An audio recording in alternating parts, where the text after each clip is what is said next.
사도행전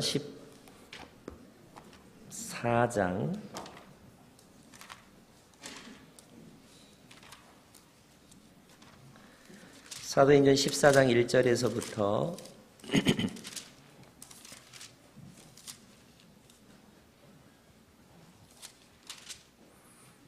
7절까지의 말씀 읽겠습니다.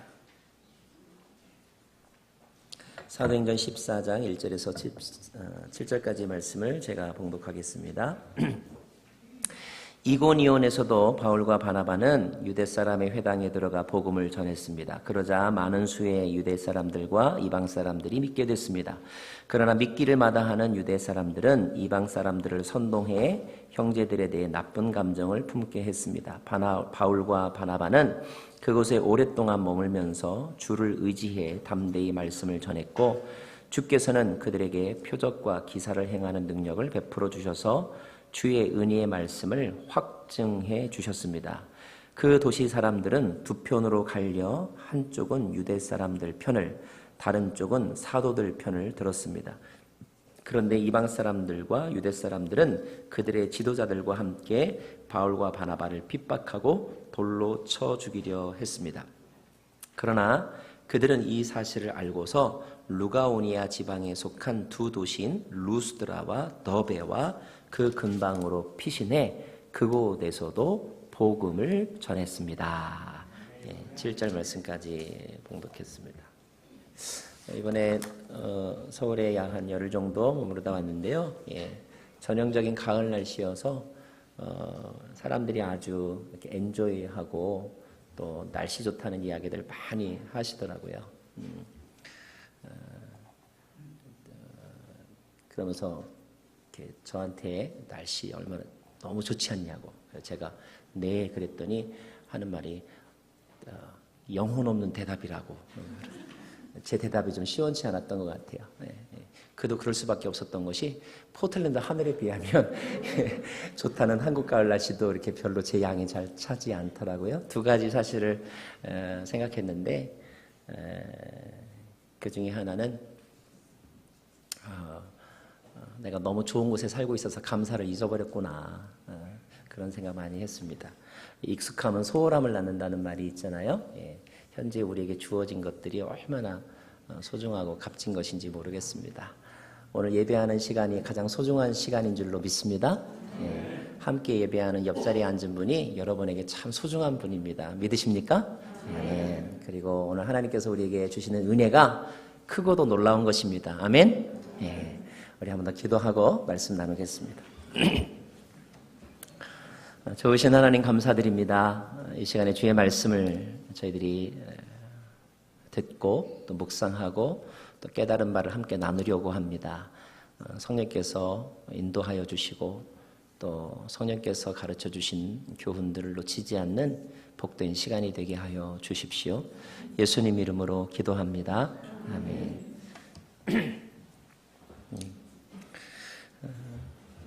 여러분 학창시절에 아르바이트 해보신 적 있으시지요? 저도 여러 가지 아르바이트 해봤는데요. 그 중에 대학 시절에 여의도에서 전단지를 나누어주는 아르바이트 해본 적이 있습니다. 전문 용어로 찌라시라고 합니다. 지하철 입구에서 나오는 사람들한테 업체 광고지를 나누어주는 일, 3,000장의 전단지를 나눠주는 일, 생각보다 쉽지 않더라고요. 사람들의 반응도 참 다양했습니다. 인사를 하면서 주면 이렇게 어정쩡하게나마 인사를 하면서 받는 사람 있었고요. 또 받아서 가져가긴 하지만 읽지 않고 곧바로 쓰레기통에 버리는 사람도 있었고요. 거의 대부분의 사람들은 아예 받지 않고 그냥 지나치더라고요. 같은 또래에 이렇게 여자가 오는데 제가 내민 전단지를 받지 않고 이렇게 피하면서 갈 때는 자존심도 상하더라고요. 또 사람들이 전단지를 나눠주는 저를 이렇게 무시하는 듯한 눈빛으로 바라볼 때 당장 이렇게 그만두고 싶은 마음. 그런 경험을 통해서 깨달은 건 한 가지, 돈 벌기가 쉽지 않구나, 그런 생각도 했고요. 또 하나는 거절감이라고 하는 고통이 얼마나 힘든 것인가 하는 생각도 해보았습니다. 그날 제가 3,000장을 다 나눠주었을까요? 여러분이라면 또 어떻게 하셨을까? 또 어떤 감정들을 느끼셨을까? 궁금하기도 합니다. 우리는 바울과 바나바의 여행 이야기를 함께 나누고 있는데요. 지난주 말씀드릴 때 바울과 바나바는 터키에 있는 비시디아 안디옥이라는 곳에 머무르고 있었죠. 그곳에 있는 유대인들이 모이는 회당에 나가서 바울이 복음을 전했고요. 바울이 복음을 전할 때 사람들의 반응이 크게 두 부류로 나누어졌습니다. 그 중에 한 부류는 적극적으로 듣고 그리고 바울의 설교가 끝나자 바울에게 찾아와서 다음 주에도 와서 더 해줄 수 없느냐고 이렇게 요청하는 사람들, 그런 사람들의 이야기가 사도행전 13장 42절부터 나와 있습니다. 저하고 여러분하고 좀 서로 나누어 읽겠습니다. 바울과 바나바가 회당에서 나오는데 사람들이 그들에게 다음 안식일에도 이 말씀을 좀 더 해달라며 부탁했습니다. 43절, 집회가 다 끝난 후 많은 유대 사람들과 유대교로 개종한 경건한 사람들이 바울과 바나바를 따라왔습니다. 그들은 그 사람들과 함께 이야기를 나누고 하나님의 은혜 가운데 계속 머물러 있으라고 권했습니다. 그 다음 안식일에는 그 도시의 사람들이 거의 다 주의 말씀을 듣기 위해 모였습니다. 이렇게 되어 있습니다. 잘 가르치는 교사나 잘 가르치는 목회자를 만나는 것은 복이죠. 똑같이 잘 듣는 학생, 잘 듣는 성도를 만나는 것도 복입니다. 자, 어떤 때 우리는 잘 들을까, 재미있게 들을까? 아마도 자신이 평소에 관심을 가지고 있던 분야에 대한 설명을 들을 때 우리는 조금 더 호기심을 가지고 집중해서 듣게 될 거예요. 당시 이렇게 유대인의 회당에 모인 사람들, 그 가운데는 유대인도 있었고 또 외국인들도 있었는데 거기 모인 사람들의 관심은 무엇이었을까? 여러분, 주로 어떤 사람들이 종교를 갖죠? 보통 종교를 갖는 사람들은 영적인 세계에 대해서 관심을 갖는 사람들이죠. 그리고 보이는 세상이 전부가 아니라는 것을 생각하는 사람들. 어쩌면 이 세상은 보이지 않는 손에 의하여서 움직여진다는 것을 평소 깨닫고 있는 사람들. 그리고 자신의 힘만으로는 그 문제들을 해결할 수 없다는 것을 알고 있는 사람들. 그래서 구원자에 대한 관심을 가지고 있는 사람들. 아마 이런 사람들이 seeker 또는 종교인들이라고 말할 수 있을 거예요. 때문에 그들은 알고 싶었습니다. 뭐가요? 이 세상을 과연 누가 움직이는가? 영적인 세계에는 무엇이 있을까? 그들은 알고 싶었습니다. 뭐를요? 어떻게 하면 이 풀 수 없는 인생의 문제, 특별히 이 죄라고 하는 문제로부터 자유로울 수 있을까? 그들이 알고 싶었던 것, 나는 구원받을 수 있을까? 여러분은 여러분 자신이 구원받을 수 있다고 생각하세요? 자, 그런 관심을 가지고 신앙생활을 하던 중에, 유대인의 회당에 나가던 중에 어느 날 자신들의 모임에 바울이 방문을 한 것입니다. 말하자면 바울은 게스트 스피커, 지난주 우리 금경현 목사님 또 이종실 목사님이 게스트 스피커로 방문자로 설교하셨던 것처럼 비시디아 안디옥의 회당에 게스트 스피커로 바울과 바나바가 함께 참여한 것이죠. 늘 듣던 설교자가 아니었기 때문에 조금 더 호기심과 관심을 가지고 아마 그 설교를 들었을 것 같아요. 바울은 그들에게 하나님의 계획, 그들을 향하여 가지고 있는 하나님의 계획, 그리고 하나님의 하나님의 약속에 대해서 설교합니다. 여러분을 향한 하나님의 계획을 아세요? 여러분에게 하신 하나님의 약속을 아세요? 자, 그리고 바울은 예수님에 관한 이야기를 합니다. 바울의 설교 가운데 그들의 마음을 흥분시키는 메시지가 있었어요. 그 메시지가 무엇이었냐면 38절, 39절인데 바울의 우리 심정으로 같이 한번 읽어볼까요? 38절부터 시작. 그러므로 내 형제들이여 예수를 통해 죄 용서함 받을 수 있다는 소식이 여러분에게 선포되고 있음을 알기 바랍니다. 39절. 여러분이 모세의 율법으로는 의롭게 될 수 없었던 모든 것에서도 예수를 믿는 사람은 누구나 의롭다고 인정을 받게 되는 것입니다.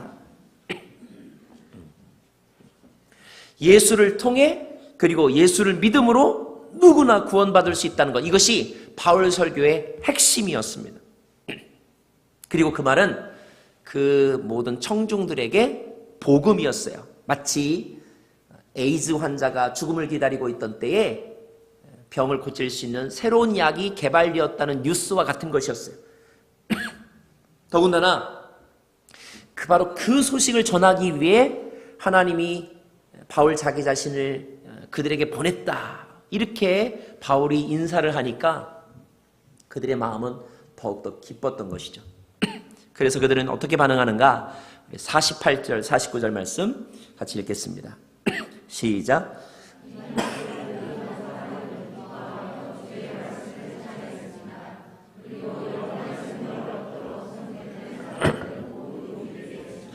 예. 비시디아 안디옥에 놀라운 영적 변화가 일어나게 된 것입니다.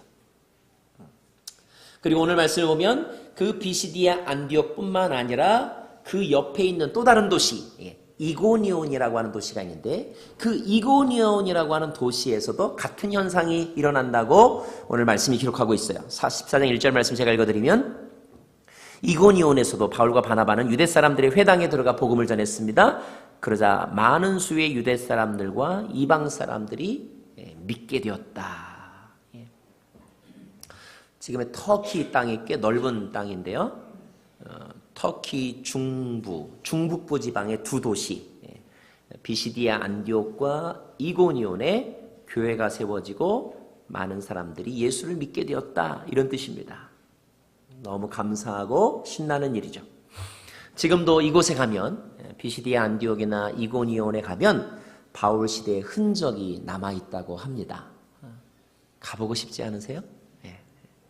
자, 그렇지만 바울이 이렇게 설교할 때에 꼭 그런 사람들만 있었던 것은 아니에요. 열심히 듣고 반응하는 사람들만 있었던 것 아닙니다. 적극적으로 반대하는 사람들, 그냥 소극적인 사람들, 그리고 비판적인 사람들도 듣는 무리 가운데 있었죠. 자, 44절부터를 제가 다시 한번 읽어드리면, 그 다음 안식일에는 그 도시의 사람들이 거의 다 주의 말씀을 듣기 위해 모였습니다. 자, 45절 시작. 그 무리를 본 유대 사람들은 시기심으로 가득 차 바울이 말하는 것을 반대하며 모욕했다, 그랬습니다. 열심히 듣는 사람들을 보면서 마음이 오히려 불편해지는 사람들, 그리고 그것을 적극적으로 방해하고 바울을 모욕하는 사람들이 있었다는 거예요. 50절 말씀 보니까, 그러나 유대 사람들은 경건한 귀부인들과 그 도시의 지도자들을 선동해서 바울과 바나바를 핍박하게 했고 결국 그 지방에서 그들을 강제로 내쫓았다. 비시디아 안디옥에서 추방했다, 그런 뜻입니다. 그래서 결국 바울과 바나바는 그 비시디아 안디옥이라고 하는 곳에서 이고니온이라고 하는 도시로 피할 수밖에 없었어요. 이고니온에서는 환영받았을까? 물론 좋아하는 사람도 있었지만 거기도 또 마찬가지로 바울과 바나바를 싫어하는 사람들, 그들이 전하는 복음을 반대하는 사람들이 있었습니다. 2절 말씀 보니까, 그러나 믿기를 마다하는 유대 사람들이 있었는데 그 사람들이 이방 사람들을 선동해서 형제들에 대해서 나쁜 감정을 갖게 만들었고, 또 5절 말씀 보니까 그 이방 사람들과 유대 사람들이 지도자들과 함께 바울과 바나바를 핍박하고 심지어 돌로 쳐 죽이려고 했다, 이렇게 기록되어 있습니다. 이것이 당시에 복음을 전하는 사람들에게 일어나는 일이에요. 듣는 사람이 있고 반대하는 사람이 있고, 요즘도 마찬가지죠. 듣는 사람이 있고 무관심한 사람이 있고. 이번에 서울에서 열린 부흥축제에 중국과 일본 또 미주 지역에 있는 우리 목사님들이 다 모였습니다. 그런데 중국 지역에서 전체 책임을 담당하고 있는 목사님이 참석하지 못하셨어요. 북경 온누리교회를 섬기시는 목사님이신데 왜 못 왔을까? 이야기를 들어보니까 이번에 한국에 나오게 되면 다시 들어갈 수 없다는 정보가 있어서 나와야 함에도 불구하고 이번에 나오지 못하셨다는 거예요. 시진핑이 국가 주석이 되고 난 다음에 기독교에 대한 중국의 정책이 또 바뀌었습니다. 좀 더 엄격해졌어요. 자신들의 국익에 도움이 되지 않는다고 생각하면 선교 활동을 이제 금지시킵니다. 억압하는 정책도 더 교묘해져서 강제로 추방시키기보다는 가만두었다가 비자 연장 시기에 연장해주지 않는다든지 아니면 출장이나 다른 이유로 중국 밖으로 나갈 때는 내버려뒀다가 다시 돌아오면 입국을 불허한다든지 이런 방법으로 선교 활동을 막는 거예요. 그래서 아무 생각 없이 나왔다가 공항에서 금지당하여 되돌아가게 되면 중국에 있던 가족들, 교회들 다 이제 붕 뜨게 되는 것입니다. 중국 교회 우리 비전교회 목사님들하고 얘기하다 보면 미국에서 온 목사들은 그냥 입 다물고 가만히 있습니다. 저희도 그렇게 뭐 쉬운 것은 아니지만 중국 교회에서 사역하는 목사님들에 비하면 할 말이 없더라고요. 정신적인 스트레스가 참 많습니다. 북한의 지하교회 교인들이 겪는 어려움은 또 비교할 수 없을 정도로 크겠죠? 그런 거 보면 우리가 얼마나 이렇게 편안한 곳에서 신앙생활하고 있는지. 너무 편해서 우리는 기도할 때 간절함이 없잖아요. 아니, 아예 기도조차 하지도 않잖아요. 우리는 걱정을 하지 기도하지 않아요. 먹고 살 걱정을 하지 기도하지 않아요. 우리는 그 정도로 편하게 살고 있는 것입니다. 자, 아무리 좋은 소식을 나누어 주려고 해도 사람들이 듣지 않고 받아들이지 않는다면 아마 기분이 썩 좋지 않을 것 같아요. 때로는 계속 그 일을 할 의욕조차 잃어버리기도 합니다. 자존심이 강한 사람이라면 내가 뭐 이런 일을 당해야 되나? 이런 생각조차 들 수 있을 거예요. 바울은 어땠을까요? 여러분, 바울도 사람입니다. 바울도 기분이 좋을 리가 없었겠죠? 훗날 바울이 자신의 사역을 이렇게 되돌아보면서 회상하면서 무슨 말을 하냐면 나도 약해질 때가 있었다 이런 말을 합니다. 그리고 살 소망까지 끊어진 적이 있었다. 다시 말하면 살고 싶지 않을 때가 있었다. 이렇게 말하는 때가 있어요. 그럼에도 불구하고 오늘 말씀을 보면 바울은 거기서 멈추지 않습니다. 그의 전도 행진은 계속되는 것을 볼 수 있죠. 도대체 그는 어떤 사람이길래 또는 어떠한 노하우를 가지고 그런 어려움들을 극복할 수 있었을까? 이것이 오늘 저와 여러분이 배워야 될 교훈인 것입니다. 자, 한 가지는 바울은 사람들에게 거절당할 때 그리고 그의 사역이 어떤 벽에 부딪히게 될 때 그는 거절하는 사람들의 얼굴 표정이 아니라 자신들의 설교에 귀 기울이는 사람들에게 집중했습니다. 제가 설교를 하는 방식이기도 한데요. 여러분 가운데 저는 어떤 분에게 집중하냐면 저를 똑바로 쳐다보고 집중하는 분을 바라보고 설교합니다. 자, 46절 말씀에 이런 표현이 있어요. 그때 바울과 바나바가, 여기서 그때라고 하는 것은 사람들이 잘 듣지 않고 반대할 때 이런 뜻입니다. 바울과 바나바가 그들에게 담대하게 대답했습니다. 우리는 하나님의 말씀을 여러분에게 전하지 않을 수가 없었습니다. 그런데도 여러분은 그 말씀을 거절하고 영원한 생명을 얻기에 합당치 못한 사람이라고 스스로 판단하고 있습니다. 그렇기 때문에 우리는 이제 이방 사람들, 다른 사람들에게 눈을 돌립니다. 이런 뜻입니다. 자, 무슨 말이냐면 바울은 안 되는 일, 또 안 될 일, 그런 일을 하루 종일 생각하면서 실패를 경험하는 사람이 있는가 하면 되는 일, 될 일을 생각하면서 그 안에서 행복을 찾는 사람이 있죠? 누가 더 현명한 사람일까요? 어떤 목사님에게 젊은 부부가 찾아왔다고 합니다. 우리 생명의 삶에 나오는 이야기인데 아내가 암으로 7년째 투병 생활을 하고 있었는데 최근에 다시 암이 재발되고 전이 되었다는 진단을 받았어요. 남편과 아내의 얼굴 모두 무겁고 힘들어 보였습니다. 그동안 얼마나 힘든 생활을 보냈겠어요. 그런데 그 목사님이 그 부부에게 이렇게 말했다고 합니다. 이제부터는 암을 묵상하지 말고 마음속에 계신 예수님을 24시간 묵상해 보라고. 자신이 암 환자인 것을 잊어버릴 정도로 예수님만 묵상해 보라고. 대부분의 사람들은 몸에 암이 생기면 하나님의 은혜가 여전히 크고 그리고 감사할 것이 많음에도 불구하고 두려움과 염려, 불안, 낙심, 짜증, 우울함에 빠져 살기 쉽죠. 왜냐하면 24시간 암만 생각하기 때문입니다. 자, 여러분은 무엇을 묵상하면서 살고 있는가? 성경은 우리에게 선한 것을 묵상하면서 살라고 가르쳐주고 있어요. 이 말은 무슨 말이냐면 여러분 이 세상이 얼마나 어둡고 죄악으로 가득 차 있는가 이것을 묵상하지 마시고 이 세상 가운데 하나님이 행하신 일이 얼마나 아름다운가 이것을 묵상하라는 거예요. 안 될 일, 안 되는 일에 집중하지 마시고 되는 일, 될 일에 집중하라는 것이 성경의 가르침입니다.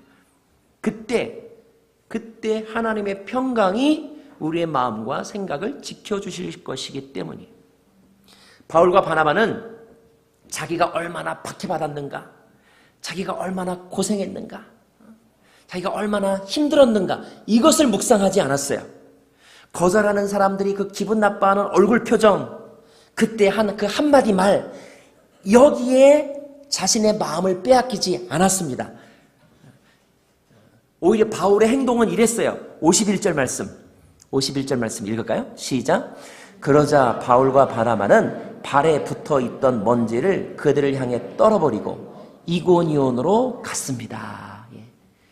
비시디아 안디옥에서 추방당했을 때 바울과 바나바가 한 행동인데 발에 붙어있던 먼지를 떨어버린다는 말은 미련을 두지 않았다. 미련을 두지 않고 그 자리를 떠났다. 최선을 다했지만 또 최선을 다했다면 그 결과에 상관하지 말고 자유했다. 이런 뜻입니다. 아니 오히려 바울은 자신의 뜻과 다른 방향으로 일이 진행되는 것, 자신이 원래 계획했던 것과 다른 방향으로 일이 풀리는 것을 보는 순간 무엇을 생각했냐면 하나님의 부르심이 어디 있을까? 이걸 생각했던 사람이었어요. 46절, 47절 말씀을 여러분 한번 자세히 한번 읽어보실까요? 46절과 47절. 제가 46절 읽어드릴게요. 그때 바울과 바나바가 그들에게 대답했습니다. 우리는 하나님의 말씀을 여러분에게 전하지 않을 수 없었다. 그런데 여러분은 말씀을 거절했고 그리고 영원한 생명을 얻기에 합당치 못한 사람이라고 스스로 판단했다. 자, 그렇기 때문에 우리는 이제 다른 사람들에게 눈을 돌립니다. 라고 하면서 47절 말씀 시작. 이것이 바로 주께서 우리에게 하신 명령이기 때문입니다. 내가 너를 이방 사람들의 빚으로 삼았으니 이는 내가 땅끝까지 구원을 이루게 하려는 것이다. 그랬어요. 무슨 말입니까? 바울도 처음에는 유대인에게 복음을 전하는 것 이것이 그의 관심사였고 아마 그러면 좀 더 쉬울 거라고 생각했던 것 같아요. 하지만 결과는 달랐습니다. 쉬울 것이라고 생각했던 사람들은 오히려 그를 거절했고 의외로 이방인들이 예상하지 않았던 사람들이 그가 전하는 복음을 잘 받아들인 것이죠. 그때 바울의 마음속에 딱 떠올랐던 하나님의 말씀, 하나님이 그에게 깨닫게 해주신 교훈이 있었어요. 그것은 무엇이냐면 하나님은 나에게 유대인을 위한 사도가 아니라 이방인을 위한 사도로 나를 부르셨다는 것. 이 소명이 다시 떠올랐다는 것입니다.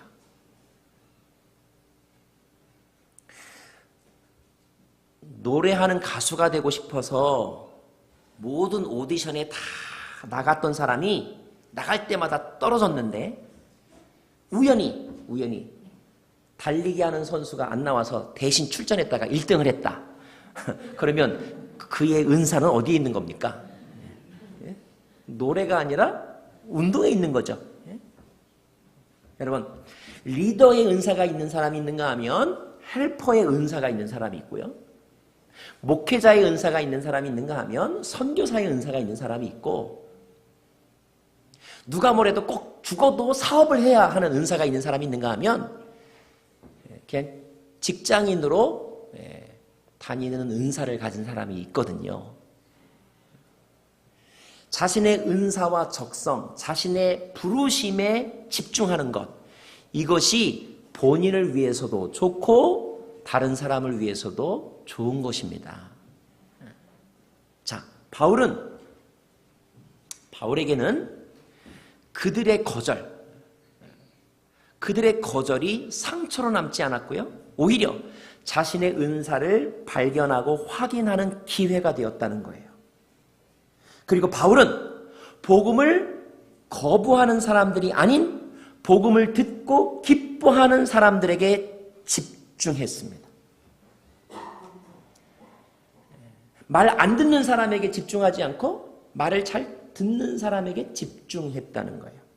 안 되는 일에 집중하지 않고 될 일에 집중했다는 것입니다. 고통이 너무 커서 포기하고 싶은 순간이 올 때에는 십자가에 달린 예수 그리고 부활하신 예수를 묵상했습니다. 그렇게 할 때에 그의 마음 가운데 모든 것을 이길 수 있는 힘이 생겼다는 거예요. 어느 정도냐? 피시디아 안디옥에서 이고니온으로 추방당할 때 바울의 모습을 설명한 말씀이 52절입니다. 52절 말씀 같이 읽을까요? 시작! 제자들은 기쁨과 성령으로 충만했습니다. 쫓겨나는 주제에, 상처받은 주제에, 실패한 주제에 기쁨과 성령이 충만했다는 거예요.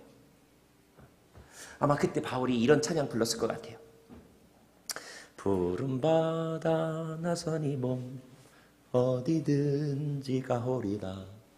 괴로우나 즐거우나 주만 따라가오리니 어느 누가 막으리까. 죽음인들 막으리까. 어느 누가 막으리까. 죽음인들 막으리까. 아마 이 찬양을 있었다면 부르지 않았을까. 자, 어떻게 그런 것이 가능할까? 훗날 바울이 고린도 후서에서 이렇게 기록합니다. 나는 나의 약한 것들에 대하여 크게 기뻐하며 자랑할 것이다 라고 말하면서 이것은 그리스도의 능력이 내게 머물기 위함이라고 말합니다. 여기서 약한 것이 뭔가요? 약한 거란 병든 것? 이 정도 뜻이 아니라 실패한 것, 안 된 것, 힘든 것 이런 뜻입니다. 바울은 실패한 것, 안 된 것, 힘든 것을 오히려 기뻐하며 자랑한다고 말하고 있어요. 안 되는 것을 된다고 우기지 않고 안 되는 것을 안 되는 것으로 인정했다는 말입니다. 왜 안 되는 것을 안 되는 것으로 인정하느냐? 그럴 때 그는 하나님의 능력이 그에게 머문다는 것을 알았기 때문에 그래요. 우리는 자존심 때문에 그것을 인정 안 할 때가 많은데 바울은 그 자존심을 뛰어넘었어요.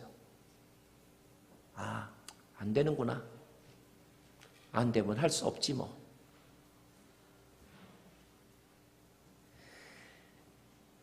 그렇다고 그것이 그가 최선을 다하지 않았다는 뜻이 아니에요.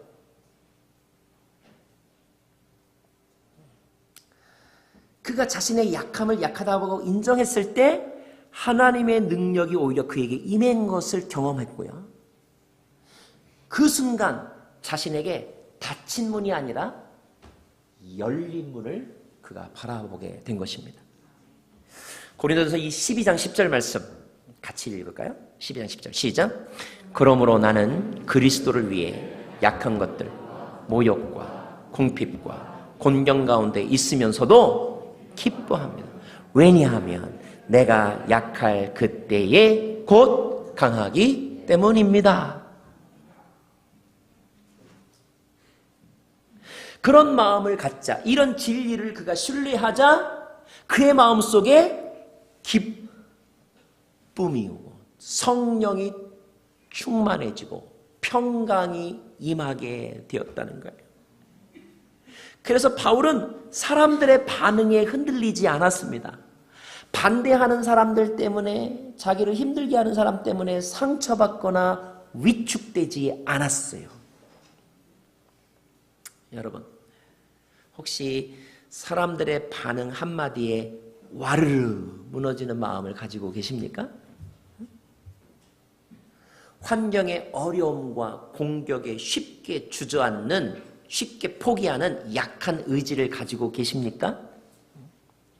실패와 슬픔에서 헤어나오지 못하는 사람들의 특징은 실패와 슬픔에 대해서 묵상을 잘한다는 거예요. 근데 그 묵상은 대개 실패 원인에 대한 분석이 아니에요. 자기가 얼마나 상처받았는가, 그리고 누구 때문인가, 이것에 대한 묵상입니다. 그런 사람의 인생의 행진은, 인생의 엔진은 쉽게 꺼지더라고요. 그래서 하다가 그만두는 일이 많습니다. 그러나 하나님의 사람은 하나님의 인도하심의 생각을 집중하는 사람입니다. 그럴 때 마음의 기쁨과 성령이 더 충만해지는 거죠. 이번에 오신 우리 교회 가운데 베트남 호치민 온누리교회를 섬기는 목사님도 계세요. 호치민에 온누리교회가 생겼어요. 이제야 한 3년째 되지 않아요? 놀라운 부흥을 했어요. 그런데 얼마 전부터 호치민 정부가 기독교에 대한 압력을 더욱더 세게 했습니다. 어느 정도까지냐? 베트남 정부는 교인들이 모이는 집회를 이제 허가권을 허가권을 갖기 시작했고, 심지어 목회자들의 설교권을 금지시키기도 했어요. 그래서 호치민에서 제일 큰 교회가 있는데 그 교회 목사님이 지난 6개월 동안 설교를 못하고 계세요. 나라에서 금지시켰기 때문에. 두 번째로 큰 교회가 이제 호치민 온누리교회인데, 이 호치민 온누리교회 목사님에게도 설교 금지령이 내려져서, 그래서 모든 교인들이 함께 모이는 그런 예배를 주일날 드리지 못하고 있다고 그래요. 금요일이나 토요일쯤 되면은 문자 메시지를 보냅니다. 이번 주 주일 예배는 어느 장소에 모입니다. 그쪽으로 쫙 모이는 거예요. 그 다음 주 또 이번 주 주일 예배는 어디에서 모입니다. 그럼 그쪽으로 쫙 모이면서 그렇게 예배하고 있다고 하더라고요. 지난 여름에 한국에서 아울리치로 갔던 한 목사님이 설교했다가 체포되어가지고 벌금 물고 석방되었습니다.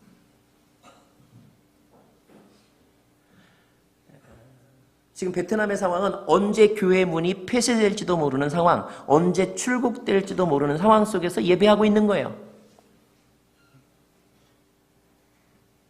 그러면서 목사님은 어쩔 수 없이 이제 예배를 어떻게 드리냐, 순예배로 드리게 되는데, 그런데 놀라운 간증, 순장들의 영성이 살아난다는 거예요. 순장님들이 더 아주 각오를 새롭게 하고 열심히 그렇게 모임을 인도하고 있다, 그렇게 이야기를 합니다. 그러면서 자신들을 호치민 온누리교회라고 부르지 말고 사도행전적 교회라고 불러달라고 저희한테 그러더라고요. 왜냐하면 사도행전의 이 일들이 그대로 일어나고 있기 때문에, 경험하고 있기 때문에. 더 저한테 감동이 된 건 뭔지 아세요? 그 이야기를 울면서 걱정하면서 근심하면서 하지 않고 웃으면서 하시더라고요. 다른 지역에서 온 어떤 목사님은 교인들이 말의 뜻을 못 알아들으세요. 교회에 봉사할 사람이 없어요. 사역이 잘 안 돼요. 이렇게 하소연하고 근심 어린 표정으로 하소연하고 있는데 이 목사님은 오히려 기쁨이 충만해가지고 지난주에는 이쪽에서 예배드렸어요. 지난주에는 설교도 못했어요. 호호호 하고 이렇게 웃으시더라고요. 기쁨 충만, 성령 충만.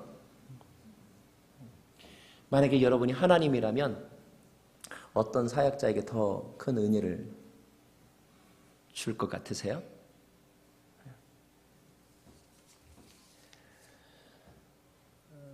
적어도 그 순간 그 목사님은 사역에 어려움은 있었지만 하나님과의 관계에 어려움은 없었어요.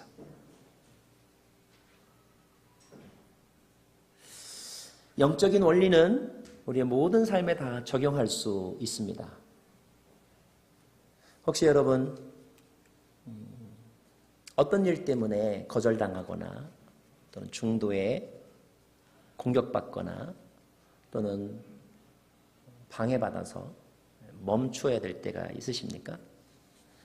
그것이 하나님의 뜻이라면 멈춰야 되겠죠. 그러나 그것 때문에 여러분의 마음 가운데 상처와 원망과 복수심이 자리 잡지 못하도록 여러분의 마음을 순결하게 하시길 바랍니다.